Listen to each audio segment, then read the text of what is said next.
Hello, dear tutor. I'm Sharik Salazar. I'm studying bachelor degree in English, and today I'm with my friend Dauris Martinez. She is a teacher in training, and I'm going to make her the interview. Hello, Dauris. Hi, Cherry. How are you, Dauris? I'm pretty good. And you? Time for us. I'm good. I'm good. Good to hear that.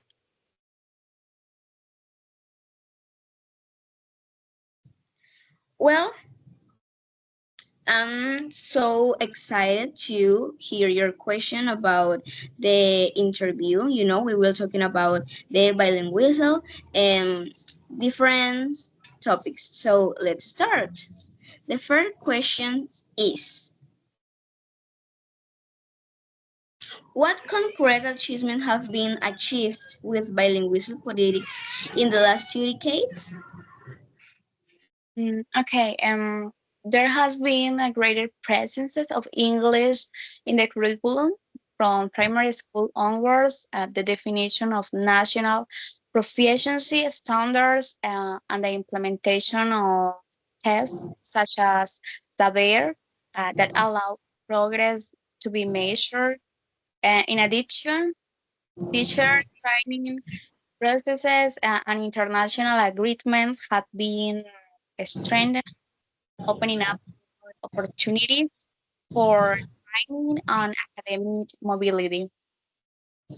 Well, there is. I'm totally agree with you. I think that in the last 2 decades, the bilingualism in the public school improved. There are a lot of kind of things to change or to try new vocabulary or maybe digital tools, but I think it's necessary to continue progressing, right?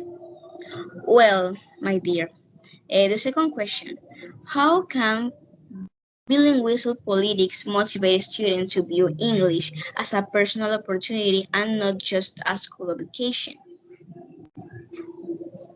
Okay, that is a really good question.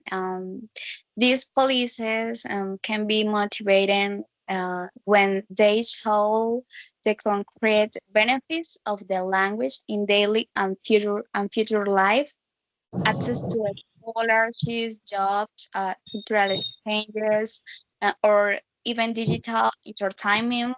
When students live in broaden their beyond the classroom, they begin to see it useful tool for life projects.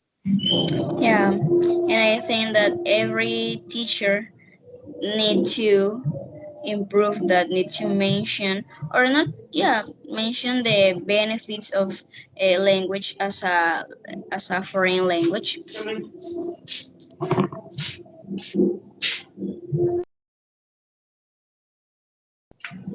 Yeah, and as you said before, when the student recognize the benefits, the motivation will be higher, and their process will be easier for them.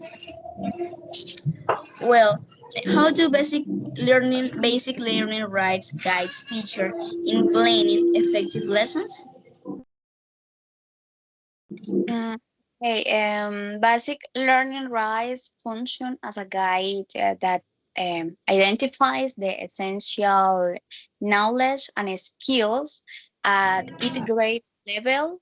This provides teachers with a clear framework, prevents content dispersion, and allows for the design of more coherent lessons focused on achievement minimum common learning objectives. Yeah, and I think basic learning is um, equalize the information because every context is different, and obviously teachers have to adapt their lesson plans to their students, but basically, rights, it's a guide, right? It's a guide to try to make the same, or they equalize the information for a different context. Yeah, Well, that is really important. For example, it's important that as a teacher, we keep in mind that it's necessary to adapt our uh, plans, the different needs of the students. yeah, I'm agree with you.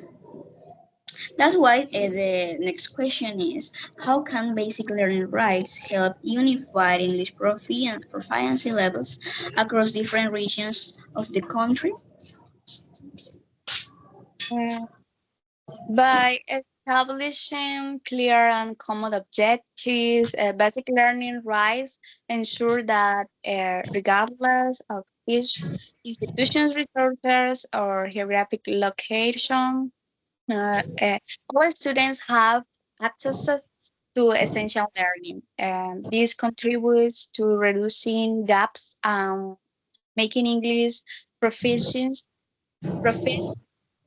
levels more uniform across the country. Yeah, as we said before, every Colombian context is different and they have their own challenges. That's why um, the basic learning rights try to unify or establish a clear objective, as you mentioned before. So I'm totally agree with you, and I think that it's important that teachers socialize the information of basic learnings and bear them in mind when they will create their lesson plans.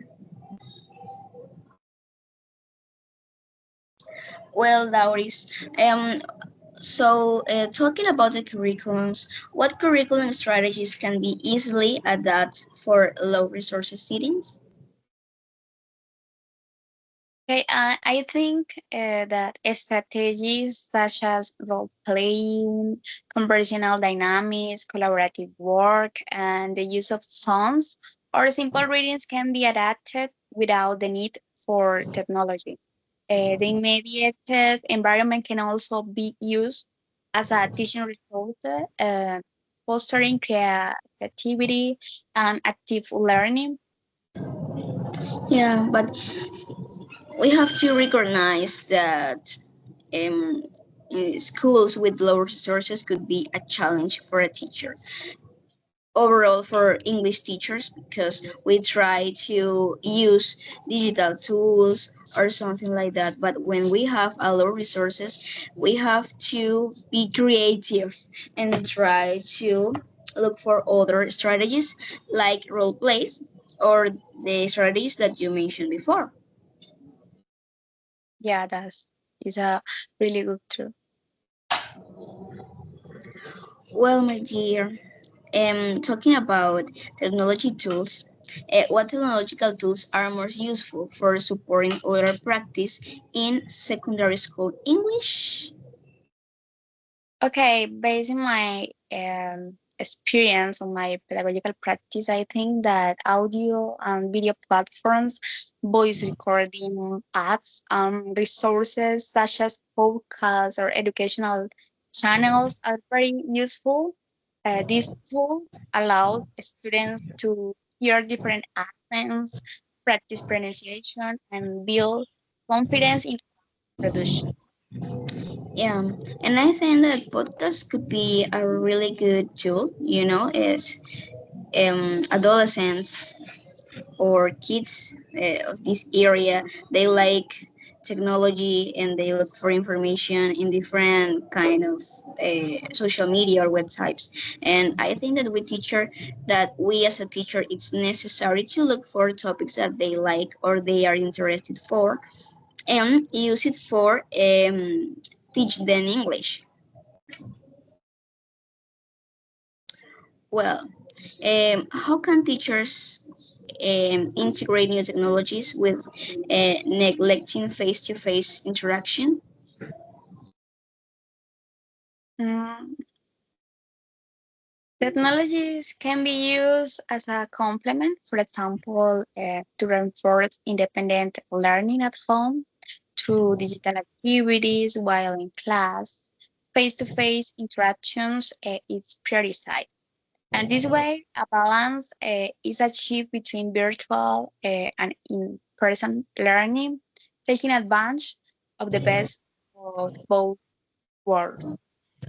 I like that sentence that you say, the best of both worlds. I'm totally agree with that. I think some teachers think that technology could be a distractor for students in the classroom, but they need to teach them how to study for themselves, and through the digital activities could be a good point to start. And obviously, when we stayed in class, we could reinforce the information that they studied before. Yeah, Well, and the last question, and thank you, Doris, for give us your opinion about this topic is, what simple adaptation can teachers make to make their English classes more inclusive? that is a really good question, true. Uh, Well, I think that some simple adaptations include varying the forms of participation, oral, written, visual, designing activities with different levels of difficulty, um, allowing more time for those who need it, and using examples that represent different cultures and realities. All of these helps students feel included and valued in the process. Yeah, for example, in my case, I've been making my practice in a school when there were students for indigenous ethnies like Yupa or Arawakos. And I think that we or the teacher have to include them maybe in the curriculum, maybe try to know more about your culture or something like that. And now in the school that I'm making my practices, we need to take into account those students who doesn't feel good, who don't feel good talking in English maybe, or they have uh, problems or difficulty with the language. Maybe be patient with them, or as you mentioned before, giving them more time to finish their activities because they don't feel comfortable. And I think the first steps is try to change that and make them comfortable, and then we will make their activities. But after that, I think it could be impossible. And I think it's a part the inclusive curriculum that teacher we need to promote in the English class. Yeah, that is a good point. Um, it's important for teachers adapt our teaching, our methods uh, to the different needs of our students. But it's not impossible. Uh, we can find many different strategies in internet, maybe, so that we can implement different activities in the this that students can be included in the classrooms. Yeah, yeah, I'm totally agree with you. Daudis, thank you for sharing us your answers, your experience, and for give us your point of view about this question. We were talking about curriculum, about basic learning rights, and I think I'm pretty sure that you're um, were talking about from your investigation. So thank you. Thank you, Harriet. It's my pleasure. Thank you. Bye bye. Bye.